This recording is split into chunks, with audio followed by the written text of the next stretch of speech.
আমার পকেটে একটা রুমাল থাকে, সাদা রুমাল। এই রুমাল দিয়ে যখন দস্তরখানা থাকে না, তখন আমি এই রুমালটা টেবিলের বিছায় দিই। তা আমি এই রুমালটা টেবিলে বিছায় দিয়া এখানে বার্গারটা রাখলাম, রেখে আমি ওই হাতুর বাটাল কাগজ চামচ যা আছে সব সাইড করে রাখলাম। এটা আমি হাত দিয়ে ছিঁড়ে ছিঁড়ে খাওয়া শুরু করলাম। এবং টমেটোর সস দিয়েছে, তা আমি এই টমেটোর সসটা আঙ্গুল দিয়ে চেটে চেটে খাওয়া শুরু করছি। তা আমার পাশের টেবিলে বগুড়া থেকে কয়েকটা ইয়ং লেডি তারা উঠেছে বাসে। ওরা আমাকে দেখে মুচকি মুচকি হাসে আর মনে মনে ভাবে, এই ভেলুর পাড়ার হুজুর কোথা থেকে আসলো, এই গাইয়া হুজুর কোথা থেকে আসলো। তা আমি ওদেরকে দেখে আর ভালোভাবে আঙ্গুল দিয়ে চেটে চেটে খাইতেছি।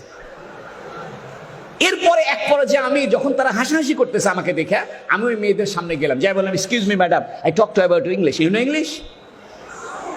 যেই না আমি এই কথাটা বলছি, তো ওই মেয়ে দুটা মানে একদম তাকায় উঠছে। আমি ইংরেজি জানি, আমি ইচ্ছে করে ইংরেজি বলবো না। কেন বলবো? ইংরেজরা এদের 200 বছরের গোলাম বানিয়েছে আমাদেরকে।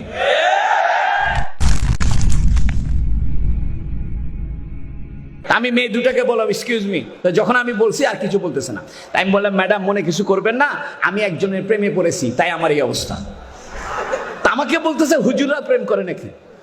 আমি বললাম, দেখেন, আমি এমন একজনের প্রেমে পড়েছি, তিনি যখন রোদের ভিতরে যাইতেন একখণ্ড মেঘ তাকে ছায়া দিত। আমি এমন একজনের প্রেমে পড়েছি, তার গায়ের মধ্যে মশামাছি বসতো না। আমি এমন একজনের প্রেমে পড়েছি, জীবনে কোনোদিন মিথ্যা বলেনি। আমি এমন একজনের প্রেমে পড়েছি, পূর্ণিমার চাঁদের চাইতে তার চেহারা উজ্জ্বল ছিল। আমি এমন একজনের প্রেমে পড়েছি, যিনি দুঃখীর দুঃখ মোচন করত। আমি এমন একজনের প্রেমে পড়েছি, যিনি বিধবার আশ্রয় ছিল। আমি এমন একজনের প্রেমে পড়েছি, যিনি অসহায়ের সহায় ছিল। আমি এমন একজনের প্রেমে পড়েছি, যার শাফাত ছাড়া আপনি জান্নাত পাবেন না। আমি এমন একজনকে ভালোবাসি, যার থুতু মোবারক ছিল সুগন্ধ। আমি এমন একজনের প্রেমে পড়েছি, যার গায়ের ঘাম ছিল সুগন্ধ। ওই মুহাম্মদ সাল্লাল্লাহু আলাইহি ওয়াসাল্লাম যেভাবে চলতো, যেভাবে খাইতো, যেভাবে পোশাক গায়ে দিত, যেভাবে কথাবার্তা বলতো, ওই রকম করতে আমার ভালো লাগে। মুহাম্মদ সাল্লাল্লাহু আলাইহি ওয়াসাল্লাম দস্তরখানায় বিছায় খানা খাইতেন, আমি তাই খাবো। মুহাম্মদ সাল্লাল্লাহু আলাইহি ওয়াসাল্লাম টাকলুর উপরে কাপড় পরতেন, আমি তাই পরবো। মুহাম্মদ সাল্লাল্লাহু আলাইহি ওয়াসাল্লাম দাড়ি রাখছেন, আমি দাড়ি রাখবো। মুহাম্মদ সাল্লাল্লাহু আলাইহি ওয়াসাল্লাম মেসওয়াক করেছেন, আমি মেসওয়াক করব। আমার পকেটে মেসওয়াক থাকবে। আপনি এটাকে খাটো করে দেখতে পারেন না? ছোট ছোট সুন্নত আজকে আমরা বাদ দিয়ে ফেলছি, হুজুর সাল্লাল্লাহু আলাইহি ওয়াসাল্লামের আদর্শকে আমাদের জীবনের থেকে দূরে সরিয়ে ফেলছি। আপনি ব্রাশ করেন, সমস্যা নাই, পেস্ট ব্যবহার করেন, এটা চিকিৎসা হিসেবে করেন, কিন্তু একটা গাছের ডাল হুজুর সাল্লাল্লাহু আলাইহি ওয়াসাল্লামের সুন্নত হিসেবে রাখেন। আপনি খানা খাওয়ার সময় আঙ্গুলটা চেটে খান, প্লেটটা আঙ্গুল দিয়ে চেটে খান।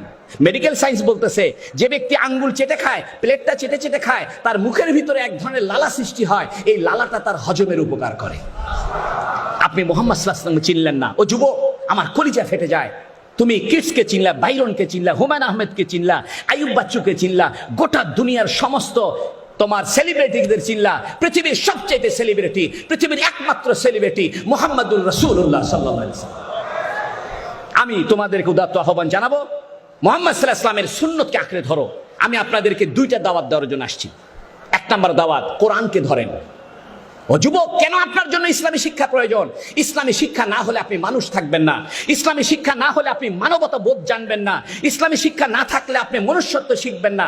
ইসলামী শিক্ষা না থাকলে আপনার পরিবার ব্যবস্থা ঠিক থাকবে না। ইসলামী শিক্ষা না থাকলে আপনার সন্তান অমানুষ হবে। ইসলামী শিক্ষা না থাকলে বোনের সঙ্গে আপনার সম্পর্ক ছিন্ন হবে। ইসলাম থাকলে আপনি বোনকে সম্পত্তির ভাগ দিবেন।